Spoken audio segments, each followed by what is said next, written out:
Bueno, buenas tardes a todos, a todas, bienvenidos. Bienvenidos George y Cristian al CEIL.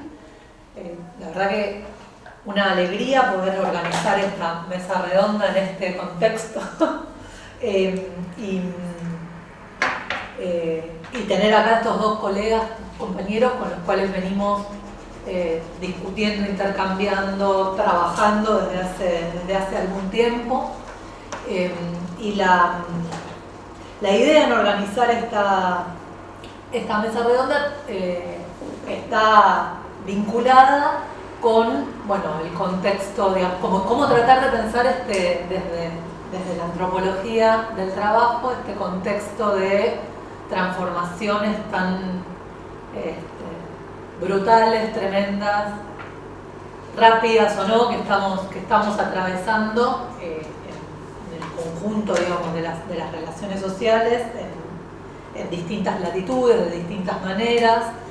Y entonces, bueno, poder justamente pulsar ahí qué tiene la antropología, qué tiene la especificidad, digamos, de la perspectiva que pone la antropología para poder aportar a las lecturas y a las construcciones alrededor de este momento, esta etapa y estas transformaciones. Entonces, Cristian y George van a exponernos, van a contarnos, van a compartirnos algunas de las cuestiones que vienen trabajando en esta actividad que se ha dado en llamar temas y problemas en la agenda de una antropología del trabajo global. Cristian va a exponer algunos elementos comparativos, algunas reflexiones comparativas para poder pensar el devenir del trabajo y de los trabajadores en América Latina y en Asia del Sur, que es un proyecto que compartimos. Y George va a presentarnos algunas reflexiones en torno de las formas de subjetivación del trabajo, organización de la producción, subjetivación del trabajo, desde el consenso liberal a las cadenas de valor, en el orden que... No nos ponemos de acuerdo en el orden, pero bueno, va a arrancar George, porque lo tengo acá. George se doctoró en antropología en la Universidad Johns Hopkins, actualmente enseña antropología en la Escuela de Estudios Internacionales en la Universidad Dong-A en Busan, Corea del Sur, y es parte del comité editorial de la revista Dialectical Anthropology. Es el autor de Conjuring Crisis y coeditor de Empirical Futures, Anthropologists and Historians Engage the Work of Cindy Mintz. Su trabajo se enfoca en el análisis cultural de la economía y la economía política, y actualmente está trabajando en distintos aspectos de las políticas postdesarrollistas en Corea del Sur, que van a ser publicadas en un trabajo que está en curso titulado The Making of Hell Joseon, Korean Nationalism, the Politics, Global Value Chains and Alienation. Además, investiga el rol de las multinacionales coreanas en la minería del litio en Argentina. Bueno, gracias. Entonces, empezamos con esta idea de la subjetivación de trabajo, de mano de obra. La cosa importante es que estamos viviendo a través, como Julia dijo, transformaciones brutales. Pero tenemos un problema que muchas veces veamos uno como Milei o Trump, pero con una visión que proviene de este consenso liberalismo de los años 40, de posguerra. Eso es un problema grande. Lo que estoy hablando, yo lo que estoy llamando liberalismo, viene de un modelo político que surgió en Europa, en Estados Unidos, entre las guerras mundiales. Fue una reforma que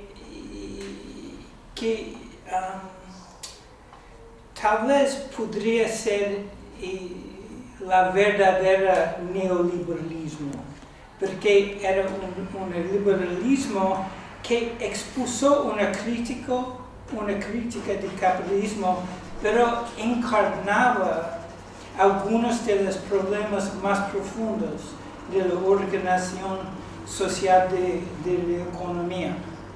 En la forma de, digamos, en los Estados Unidos, behaviorism, acá dice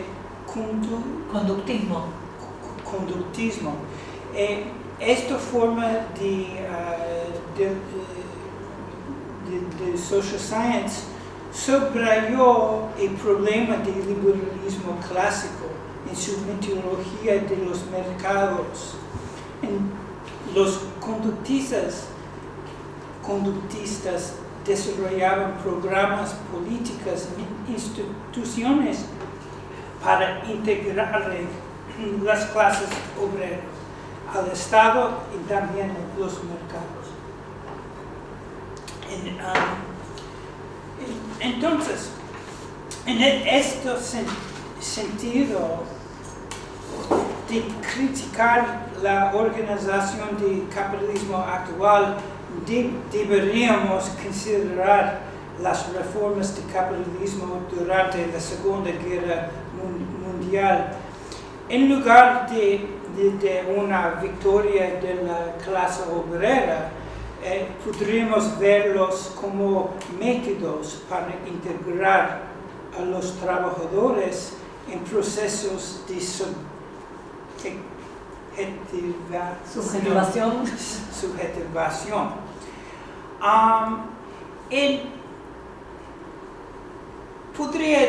Podría pensar, esto, Jorge, es un postmoderno, habla de la subjetividad, pero esto interés viene de Marx. Marx plantea diversas cuestiones sobre la subjetivación del trabajo. Subrayó las formas contradictorias en la consolidación del capital industrial, en cómo generó nuevas subjetividades entre los trabajadores. Por un lado, la acumulación más masiva expresó el triunfo de la clase burguesa. Pero, otro lado, la organización de capital industrial transforma los obreros en una fuerza política bien fundada y también disciplinada. En esto hemos visto antes de la revolución industrial con la revuelta de los esclavos en Haití. Es un ejemplo claro que Marx describió en el Communist Manifesto. Entonces, en 1848, esta fuerza política militante surgió en Europa y se espantó los líderes burgueses. Cada vez más administradores del Estado en sus científicos sociales comprendieron lo que Marx describió, una organización de la capital produce movimientos militantes. Como explicó el historiador, se llama Christopher Clark, la revolución es de 1848, alentaron una política se llama post-revolucionario, que expresó la consideración de los peligros de la concentración de capital y la inmiseración de los obreros. En Otto von Bismarck, un bien autoriano, sí, gracias, ha entendido las lecciones de las revoluciones de 48. En su gobierno han integrado algunas de las ideas revolucionarias del liberalismo y también la democracia social, pero con un objetivo de conservar el orden social a través de un estado de bienestar. En este tipo de crítica contra el capitalismo,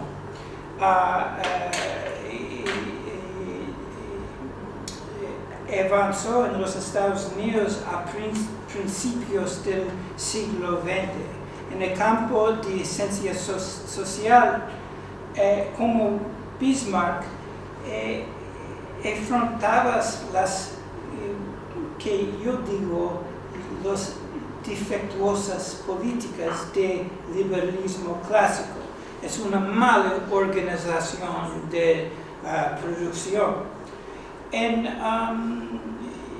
Fue una ciencia social aplicada que centrada en el conductismo. No solamente investigaba cómo el comportamiento estaba condicionado, pero buscaba desarrollar prácticas y políticas e instituciones para condicionar el comportamiento de los obreros y también y ciudadanos. Entonces, con esto, ciencias sociales creciendo en los años 20, 30, la Gran Depresión fue perfecta. La administración de Roosevelt, de Franklin D. Roosevelt, implementó proyectos sociales, son icónicos del New Deal, basado en la ciencia social de conductismo. El New Deal se convirtió en Estado capitalista como si fuera una expresión de un movimiento de los obreros, un movimiento socialista. En 1934, el cúspide de la militancia laboral con sangrientos enfrentamientos promovió los líderes reformas de transformar la ley laboral de los Estados Unidos. Es la famosa la ley Wagner. Muchos izquierdistas en los Estados Unidos todavía celebran la ley Wagner como si fuera un movimiento verdaderamente socialista. Pero la cosa que yo quiero destacar es la ley fue un reconocimiento de los sindicatos en los derechos de collective bargaining. Sí, gracias. Pero para mí, como una persona que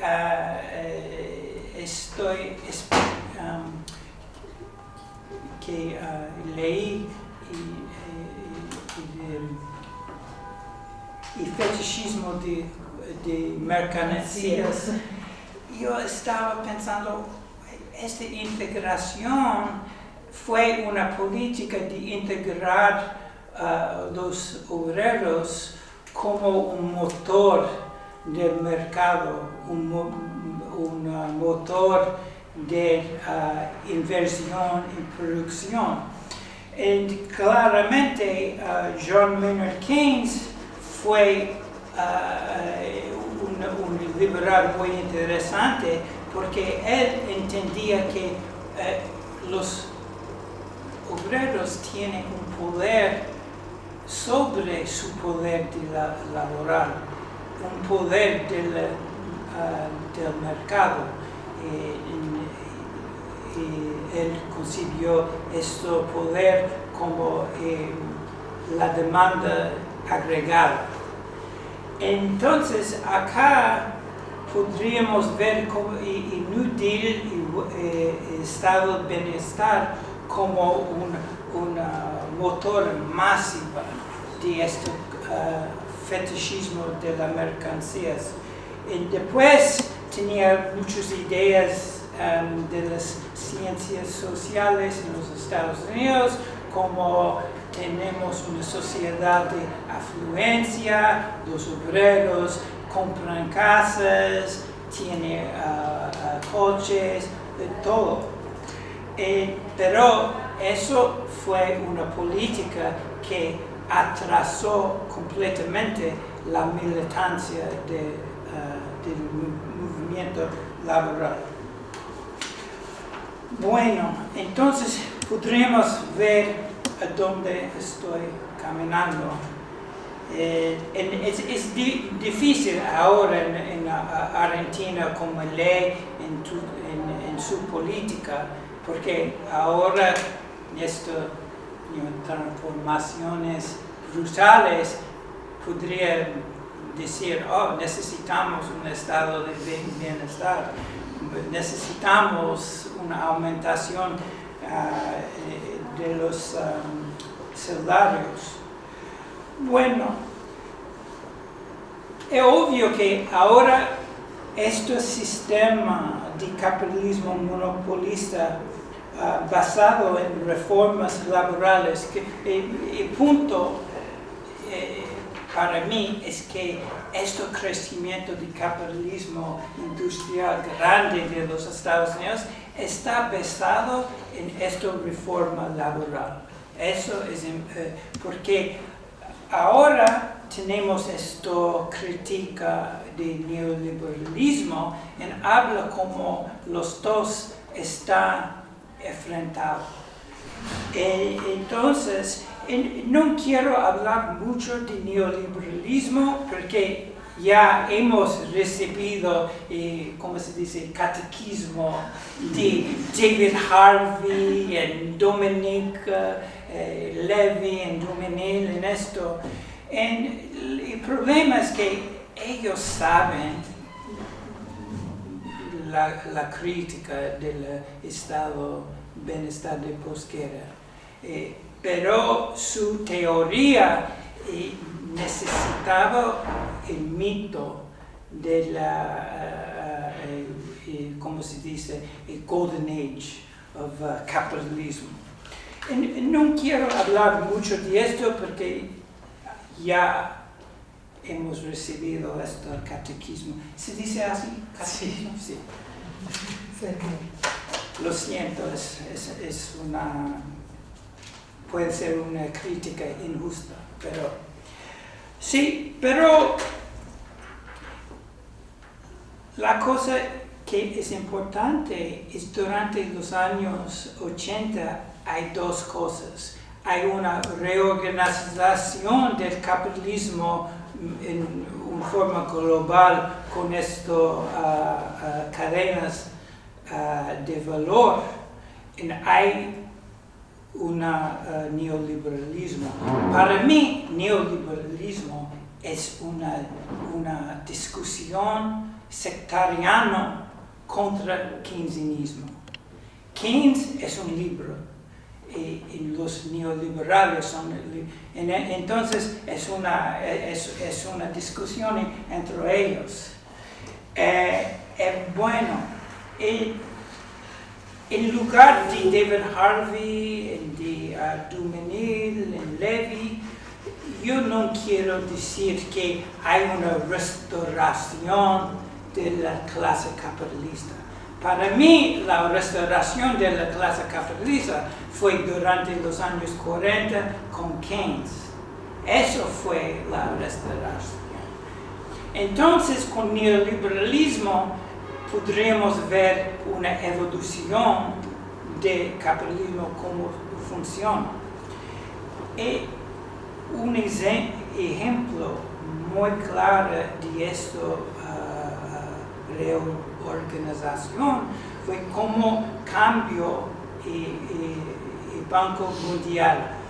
Durante los años 80 empezó esta política de ajuste estructural.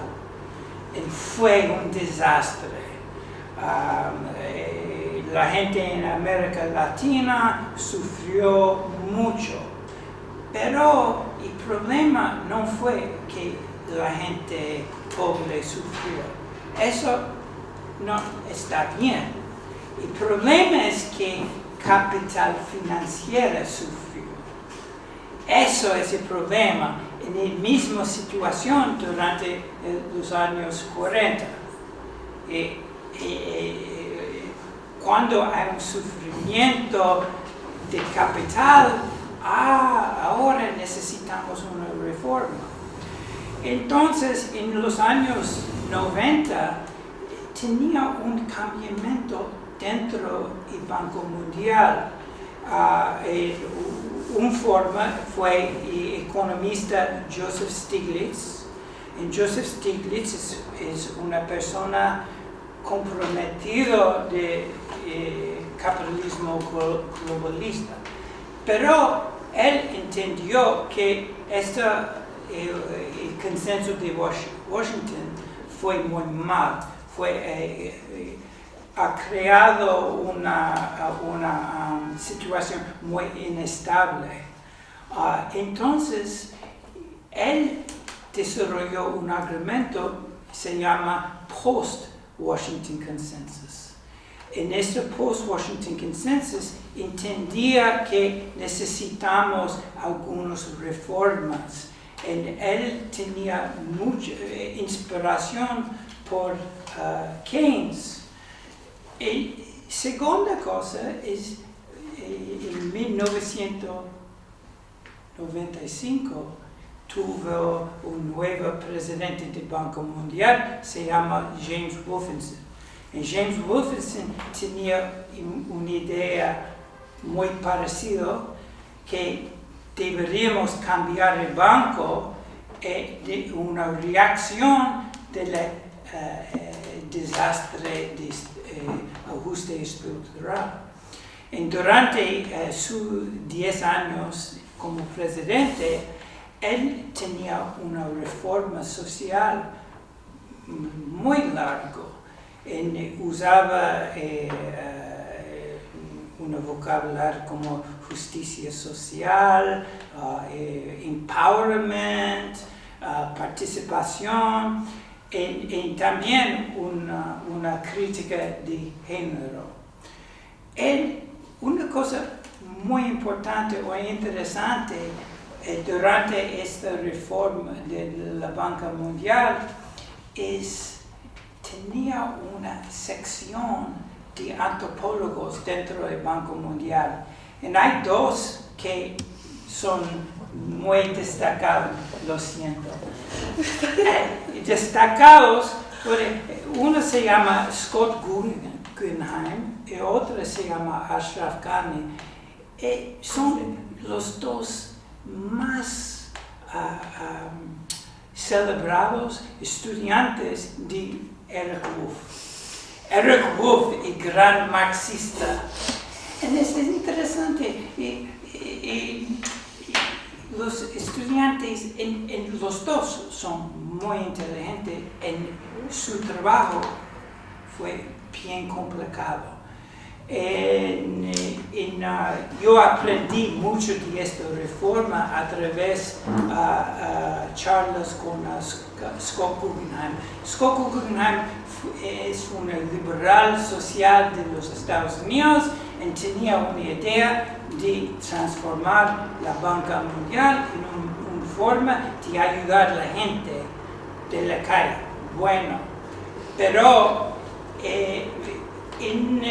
al fin fue una forma de integrar esta gente pobre en proyectos financieros mundiales. Entonces, esto acá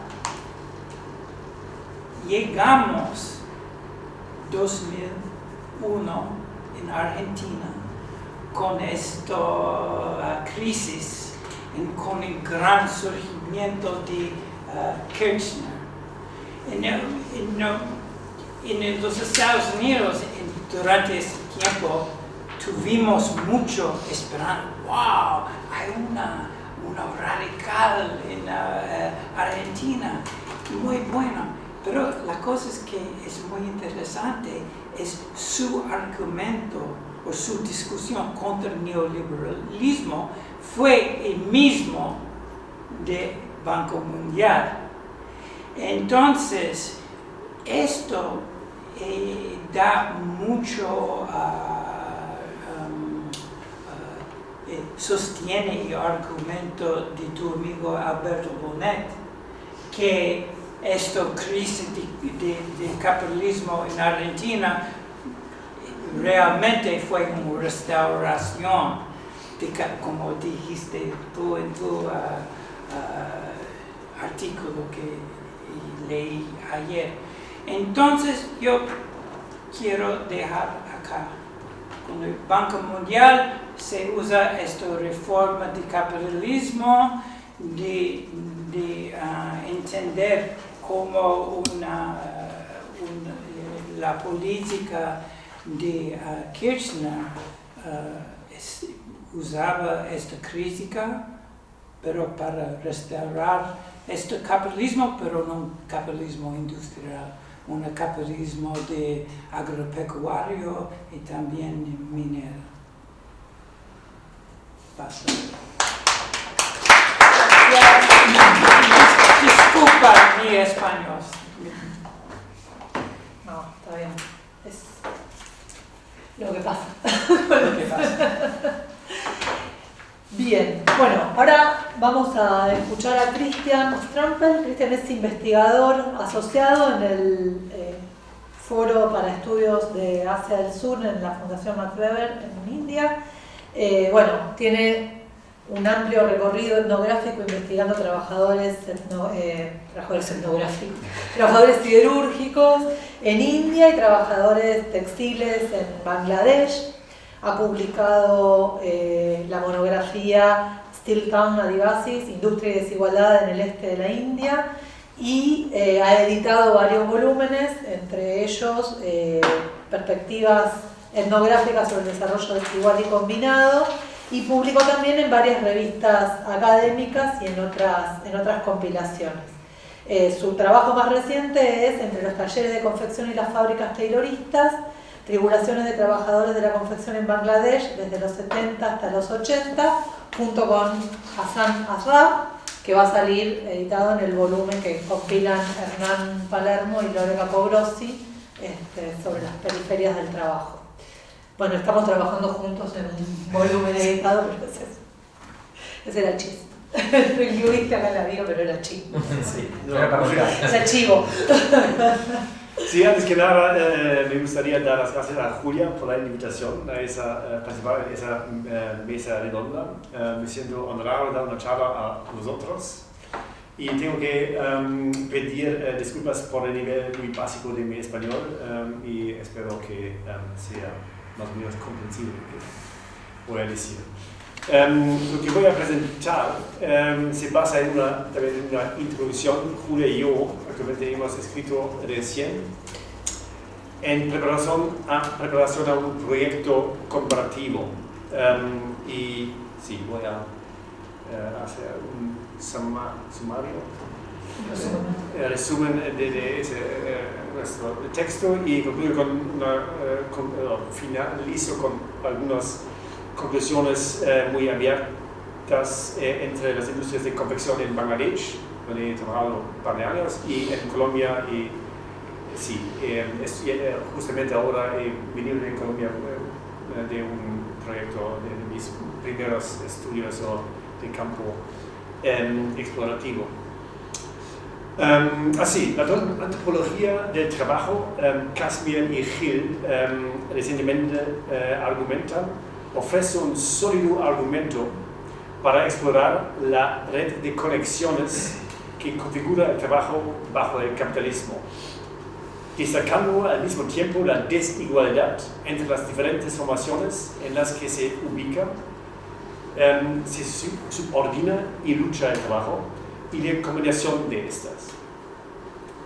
Esto es un enfoque fundamental, ellos dicen, destacan, relacional, que pone en tela de juicio simplistas suposiciones teleológicas sobre la expansión del capitalismo que se basan en la asociación entre la industrialización, el trabajo asalariado y un conjunto de acuerdos institucionales condensados en el contrato de trabajo de estándar, que es mucho pertenece a la época de la posguerra, Segunda Guerra Mundial, que a su vez enmarcaría la experiencia uniforme de una clase trabajadora homogénea. Este enfoque se basa en un doble descentramiento que ocupa un lugar central en las perspectivas antropológicas actuales sobre el trabajo. En primer lugar, descentrar la relación salarial para el análisis de la subordinación del trabajo y, en segundo lugar, descentrar las fábricas o lugares de trabajo localizados y delimitados como el lugar privilegiado donde se produce la subordinación y donde se libran las luchas de clase para resistirla o subvertirla. Ambas reorientaciones ampliaron el enfoque a una gran diversidad de acuerdos laborales y espacios sociales de subsunción de trabajo y que se habían considerado irrelevantes o, en el mejor de los casos, marginales para los análisis de la acumulación capitalista inspirados en las teorías de la modernización o funcionalistas. Estudios recientes que siguen estas reorientaciones han abordado estos acuerdos y espacios a través de la lente analítica de los medios de vida informales, las clases laborales o, en América Latina también, las economías populares o economías solidarias. Han generado importantes avances para comprender la configuración del trabajo y su reproducción social, destacando, por ejemplo, la relevancia de la ausencia de salarios y la creación de poblaciones excedentarias o el papel persistente que desempeñan la violencia y la disposición en el capitalismo, ya sea considerado como un modo recurrente de acumulación en respuesta a las crisis sistemáticas de sobreacumulación o como una dimensión continua de la reproducción ampliada. Y aquí referimos a un debate entre la economista brasileña Fontes y David Harvey. David Harvey, claro, es lo más conocido en debates globales, pero es un punto muy importante de Fontes, que no es algo excepcionalmente violente la acumulación de discusión, pero la violencia es parte del capitalismo en cada época. En conjunto, los recientes avances en la antropología del trabajo demuestran la heterogeneidad fundamental del trabajo y la multiplicidad de identidades o subjectivations. Subjetividades. Sí. Son muy parecidas, pero muy distintas. Tengo que practicarlo. Acciones colectivas y organizaciones relacionadas con el trabajo en el capitalismo. Y es importante para nosotros que destacar que estamos de acuerdo con ese reciente interés por los acuerdos laborales más allá de la fábrica y la relación salarial. Pero pensamos que también conlleva dos riesgos que reflejan las limitaciones del enfoque que pretende criticar. Por un lado, el riesgo empírico de ocultar la presencia enorme de entornos industriales dentro de la red de conexiones que abarca el mundo laboral. Y por otro lado, el riesgo analítico de confundir la ausencia de un contrato de trabajo estándar con la ausencia de trabajo asalariado. Recuperar el trabajo industrial permite comprender mejor el capitalismo actual, como demuestran las recientes dinámicas geopolíticas y los conflictos sobre la producción industrial. Mientras escribimos, hablamos de esas cosas, observamos que las medidas económicas y políticas más convulsivas que sacuden la geopolítica, incluidas las campañas militares y las ocupaciones, las consecuencias racistas, la deportación masiva de trabajadores, migrantes, etc., tienen su origen en la disputa sobre los lugares donde se producen los bienes y sobre el tipo de trabajo que deben producirlos. Las promesas políticas de relocalización de las industrias tan prominentes ahora en muchas partes del mundo revelan que la producción industrial sigue siendo un aspecto importante del desarrollo capitalista.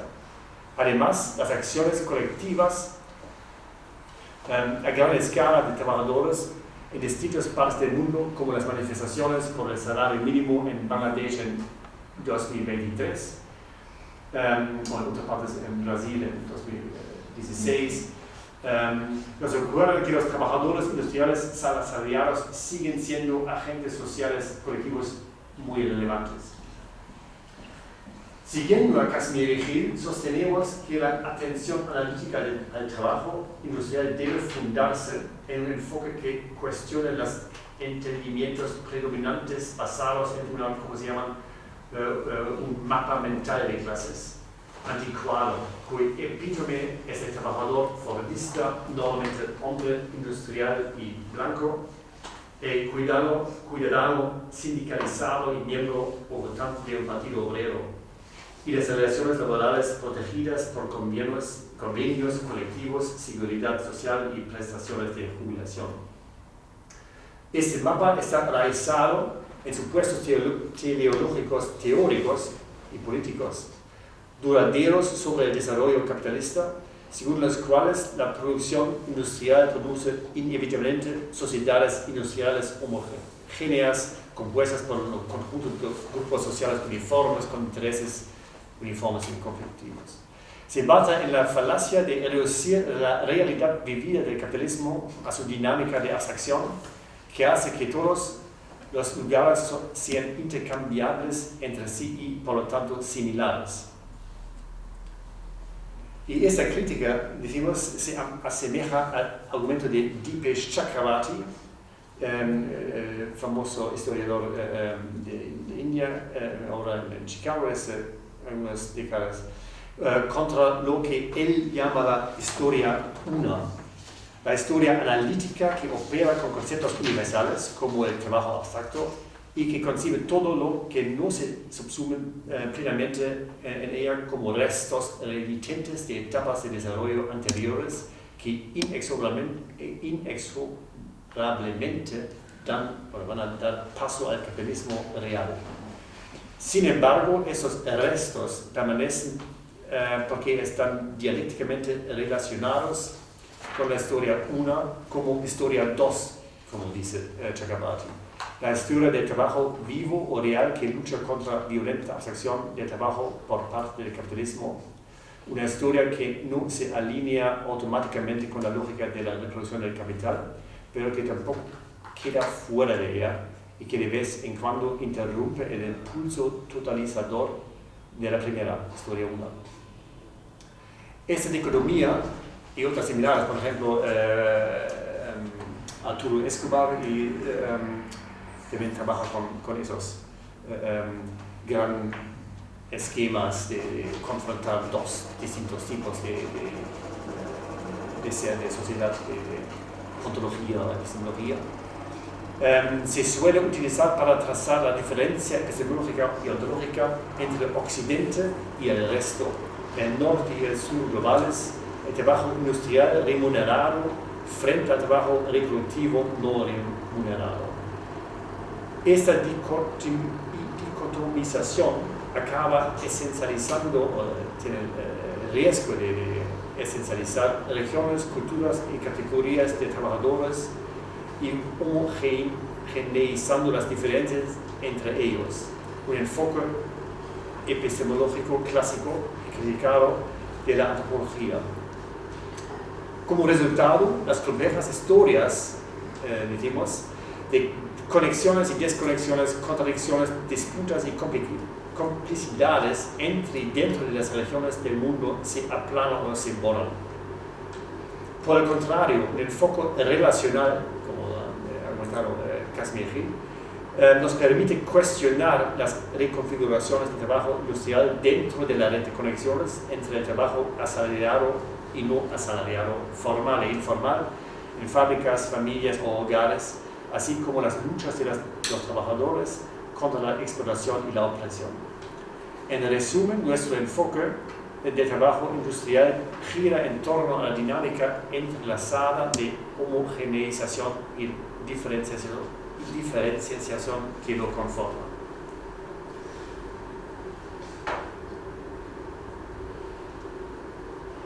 Kazimierz y también otros antropólogos más han demostrado que para agarrar esta dialéctica del concepto que Trotsky denominó desarrollo desigual o desnivelado, como uneven se dice en inglés, y combinado es útil. Para Trotsky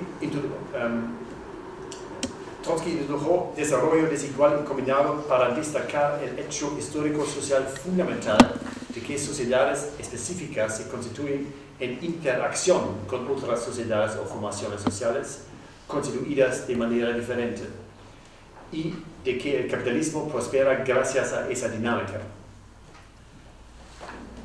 Despojado de algunas presunciones teleológicas que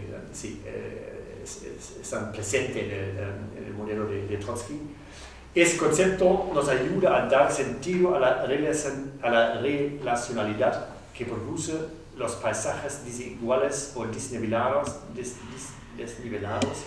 de la acumulación de capital dentro de las formaciones sociales que se llama el sur y el norte global o sus distintas regiones, así como entre esas formaciones. El desarrollo desigual y combinado también permite prestar una atención analítica minuciosa al papel de trabajo o de obreras en la relacionalidad del capitalismo y las formas en que los y las trabajadores configuran paisajes irregulares a través de sus luchas contra el capital, su resignación o su complacencia en él. No se trata solo de una cuestión académica, sino también política. En todo el mundo, las clases trabajadoras se enfrentan a intentos enérgicos de separación, desorganización y desposesión, como George ha destacado. Pero el éxito o el fracaso de esos intentos, así como las condiciones en las que se unen las clases trabajadoras, dependen también de historias particulares. Un enfoque relacional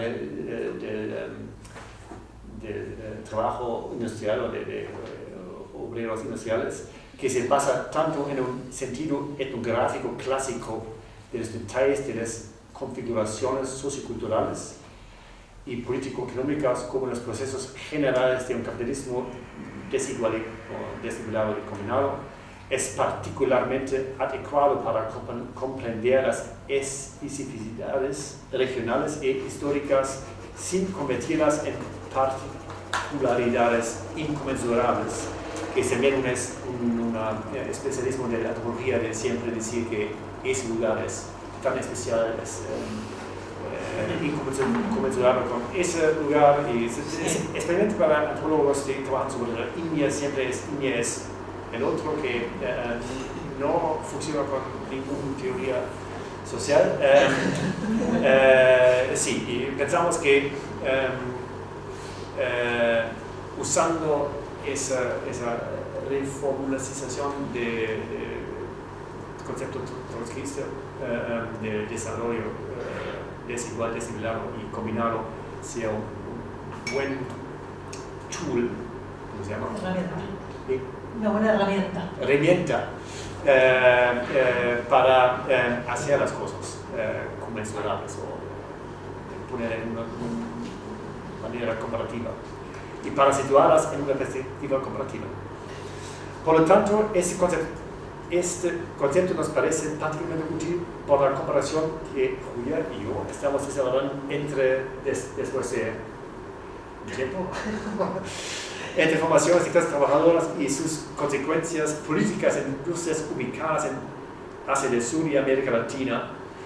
Y ese interés obviamente es debido a nuestra experiencia regional, pero también porque la dinámica sociohistórica de ambas regiones, como América Latina y Asia del Sur, proporciona un terreno fértil para analizar la dinámica de homogeneización y diferenciación que subyace a la creación de trabajo industrial. En primer lugar, aunque no se considera que pertenezcan las regiones al mundo industrializado, la producción industrial y el trabajo industrial en ambas regiones tienen raíces que se remontan al siglo XIX y han pasado por diferentes fases. Han experimentado auges y caídas de diferentes industrias y diferentes modelos de desarrollo industrial. Y aquí se pueden mencionar las distintas localizaciones de las regiones en el Imperio Británico en el siglo XIX, también la distinta localización de ambas regiones en la Guerra Fría, en el periodo después de la Segunda Guerra Mundial. Por lo tanto, ambas regiones permiten rastrear la evolución a lo largo del tiempo, comprender la complejidad histórica que subyace a las formaciones sociales actuales y evitar las mencionadas generalizaciones abstractas y esencializaciones que caracterizan los enfoques no relacionales del trabajo industrial. En segundo lugar, ambas regiones también son testigos de historias compartidas, aunque diferentes, del colonialismo, integración en el mercado mundial, luchas por la independencia, procesos de construcción nacional, geopolítica de la Guerra Fría y neoliberalización y resistencia a ella. Avanzando con una cooperación disyuntiva, es decir, juxtaponer diferentes casos de estudios y no preocuparse demasiado si es verdaderamente uno a uno, es posible de comparar esos casos uno a uno, pero sí, analizarlos junto a junto y de esa manera ¿cómo se llama? Elaborar las conexiones, lo que comparten los casos y lo que son diferentes. Nos permite ver con mayor claridad las articulaciones desiguales y históricamente específicas de las fuerzas internas o externas en la formación de las clases trabajadoras a nivel local. Ok, y eso para el fútbol teórico, y en conclusión quería solamente hablar un poco sobre esas dos industrias de confección en Bangladesh y en Colombia, más sobre Bangladesh que en Colombia, porque conozco Bangladesh mejor que Colombia todavía, y de la situación de los obreros en ambas industrias. Algunas palabras sobre Bangladesh, que históricamente es el parte del este de Bengala, una región por el este de India. Era uno de los centros más importantes de la manufactura de textiles hasta el comienzo del siglo XIX, cuando el poder colonial británico lo destruyó. Esa parte del mundo atrajo el interés de los britanos, como los holandeses y portugueses y otros europeos, por la calidad y valor extraordinario de sus textiles de algodón, manufacturados por miles de artesanos campesinos, más o menos independientes.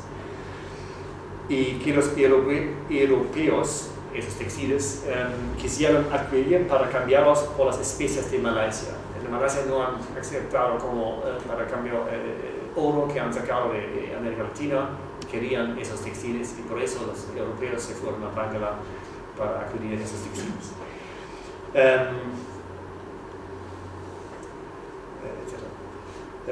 Que los quisieron acudir para cambiarlos para las especies de Malasia, Indonesia, etc. en el siglo XVII y después para venderlas en todo el mundo, también desde Asia a América Latina, pienso, han distribuido de manera muy larga los textiles de esa región.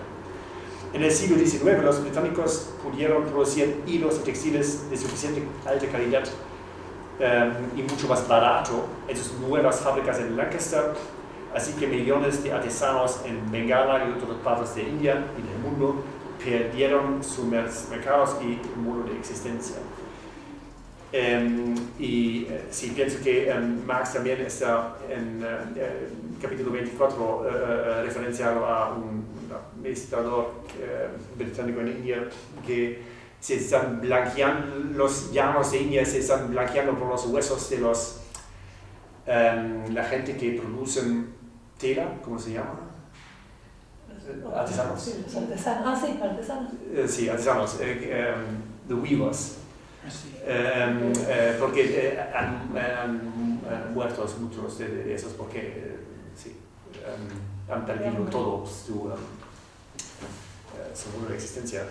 Y efectuando también una campesinización de la ciudad. India no, sí, en la antropología también India es un lugar, Bangladesh, que es básicamente un lugar muy campesino. Y eso no es así algo de la historia larga, pero es algo que estaba producido por el colonialismo británico en el siglo XIX. Para la producción del índigo para fábricas en Británica y después del yute para fábricas alrededor de Calcuta. Eso es el logro de campesinización. Para ellos producen el índigo, después el yute en Bengala. Sí, es una manera de contar la historia muy brevemente. En 1947, India y Pakistán ganaron independencia de Britania y Pakistán estaba uno de los países más desindustrializados del mundo porque las pocas industrias en esa región, hacia el sur, estaban ubicadas en terrenos que pertenecían a India después de la partición del subcontinente, ¿no? Es en 1047 y los británicos han separado los musulmanes y hindúes y había regiones con una mayoría de musulmanes que han formado después Pakistán y las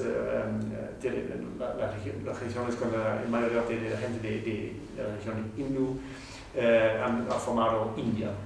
Y era una situación muy rara que había dos alas de Pakistán, uno a Pakistán del este y uno del oeste, y estaban separados por 2.000 kilómetros de India, y uno es ahora Pakistán y otro es ahora Bangladesh. Y sí, faltaban todas las industrias de yute, las fábricas de yute estaban en Kolkata, que estaba parte de India, y los campos para producir yute estaban en Bangladesh, que estaba Pakistán de este en ese momento. Una guerra de liberación en 1971 ganó Bangladesh independencia de Pakistán, todavía muy desindustrializada y uno de los países más pobres del mundo. Había el infamoso, se dice, no sé, ministro del Exterior, Kissinger ha dicho eso como basket case Bangladesh. Va a desaparecer toda la moneda de mundo y no tiene ningún valor. Eso Kissinger, que sí, ya no hay, afortunadamente. Sí. El gobierno militar que tuvo poder en Bangladesh en 1975 quería aliarse con el bloque capitalista en el contexto de la Guerra Fría y en el acuerdo multifibras de 1974, eso es importante. Ese acuerdo había puesto cuotas sobre la cantidad de exportaciones de confección a los países recientemente industrializando como Corea del Sur. Y los exportadores de Corea del Sur buscaron entonces lugares para tercerizar producción de confecciones y evadir de esa manera las cuotas del AMF. Y lo encontraron en Bangladesh, no por la calidad de su algodón. Bangladesh ya no producía mucho algodón en esa época, pero por su larga y barata fuerza de mano de obra. Y estaba actualmente creacionada por política de ONU, y había esa década de mujeres en desarrollo, y hacían como capacitar a muchas mujeres para hacer trabajo afuera de la casa, y esos fueron la fuerza de trabajo para la industria de confección algunos años después. Empresas surcoreanas abrieron empresas conjuntos y fábricas con socios en Bangladesh para producir prendas para mercados de exportación en Norteamérica y la Unión Europea. Alrededor de esos desarrollaba una cadena de producción de confección con fábricas de diferentes tamaños, concentrado en la capital Dhaka y la ciudad porteña Chattogram. Fundados por mayor parte por ex-militares y ex-administradores de Bangladesh, que tenían acceso a crédito de bancos de desarrollo y del gobierno, y estaban bien conectados con el Estado para recibir parte de las cuotas que el Estado distribuía a productores en Bangladesh. Y eso también es importante, que estaba bien controlada por el Estado de Bangladesh. El Estado de Bangladesh ha recibido un número que pudieron producir de prendas para exportación, y ellos lo han distribuido a empresas en Bangladesh. Y la gente que tenía una buena conexión al Estado tenía muchos avantajes para recibir esas cuotas. Y esas empresas emplearon mujeres jóvenes de la amplia región rural de Bangladesh, presuntamente dócil y con dedos ágiles, como ese nimble fingers mito que tenemos en muchas partes del mundo. La fuerza laboral de la industria de confección de exportación en Bangladesh se desarrolló, pero en contrario de esos presuntamientos, en una importante fuerza política esencial para derribar al gobierno militar en 1990, y capaz de organizar, sin apoyo de los sindicatos, de los sindicatos mayores, largas huelgas uniendo millones de trabajadores, confrontando represión brutal del Estado, pero también ganándoles aumentos del sueldo mínimo. Sí, y eso es en una manera muy breve la situación en Bangladesh. Y en Colombia, pienso que lo he visto ahora, desde las semanas pasadas, la historia es muy diferente. Había una industria de textil que ha empezado al comienzo del siglo XX. Como parte, había empresarios de Colombia que han invertido su capital acumulado con café y con minería a nuevos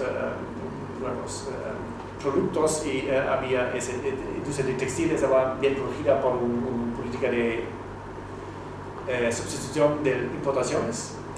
Y eso ha crecido mucho en las 20s, 30s, 40s, y también con esa han empleado muchas mujeres, y de una manera muy patronalista. Y en las 40s ese modelo que estaba muy localizado en la región de Antioquia, Valle de Aburrá en Medellín, se ha puesto en una crisis, y se han ido para una renovación tecnológica, y con esa renovación tecnológica han rechazado muchas mujeres y han empleado muchos hombres en esa industria. Había un cambio en el género para los obreros en esa industria, y al mismo tiempo ha empezado una industria de confección de prendas en ese lugar. Y ha crecido mucho desde los 1900 hasta ahora. Es un centro muy largo en América Latina de confección de industria de prendas. Y pero no solamente produce para mercados de exportación, también es el mercado nacional y es el mercado internacional para que produce. Y también ese mercado, esa producción no está controlado por el Estado como manera en Bangladesh, con las cuotas que están distribuyendo por dentro de Bangladesh, pero es controlado mucho por grupos empresariales muy fuertes en Colombia, como el grupo empresarial de Antioquia, GEA, que es muy grande, y ahora había el ANDI, Asociación Nacional de Desarrollo de Industria, y no depende de fábricas muy largas como en Bangladesh se han desarrollado, fábricas que emplean algo como 5 o 10 mil obreras, pero por mayor parte son talleres pequeños que todavía emplean como 150 personas solamente en el Valle de Aburrá, en Antioquia, pero en talleres, fábricas pequeñas. Y también pienso que una diferencia muy grande es el papel político de la fuerza de mano de obra, porque en Colombia no había ningún huelga en esa industria, en Colombia, además de enseñantes y obreros de transporte. La última huelga era en 2004 de petroleros en Barrancabermeja. Pero en esa industria, y eso es un contraste muy grave con Bangladesh, donde hay huelgas muy grandes, que en Colombia no había esas huelgas, especialmente en la industria de confección, aunque hay mucha gente que trabaja en esa industria en condiciones muy precarias. Y pienso que eso es muy abierta, como he dicho antes, pero parece como lo hemos leído con Trotsky, que ha dicho que en Rusia había esas grandes empresas, también estatales, fundido en Petersburg, donde un proletario ha crecido, que estaba muy consciente y muy capaz de organizarse y hacer una revolución, o hacer huelgas en una revolución. Y en Colombia es más un desarrollo que empezó de escala pequeña en Medellín, Antioquia, Valle de Aburrá, y se ha amplificado al nivel nacional e internacional, y está muy fracasado por distintos talleres y empresas pequeñas donde no se ha desarrollado la fuerza laboral como esa fuerza política. Y es claro, pienso que es algo que va a ser el enfoque de mi estudio en Bangladesh o en Colombia o en nuestra cooperación, cómo se puede hacer sentido de esa diferencia entre Bangladesh y Colombia. Y quiero terminar. Lo último aquí, porque eso también Kashmir y que han destacado que ese concepto de desarrollo desigual, desnivelado y combinado es un concepto muy político. Se busca para esas consecuencias políticas de desarrollo. Y pienso que eso conecta también con lo que hemos dicho sobre la civilización de problemas. Muchas gracias.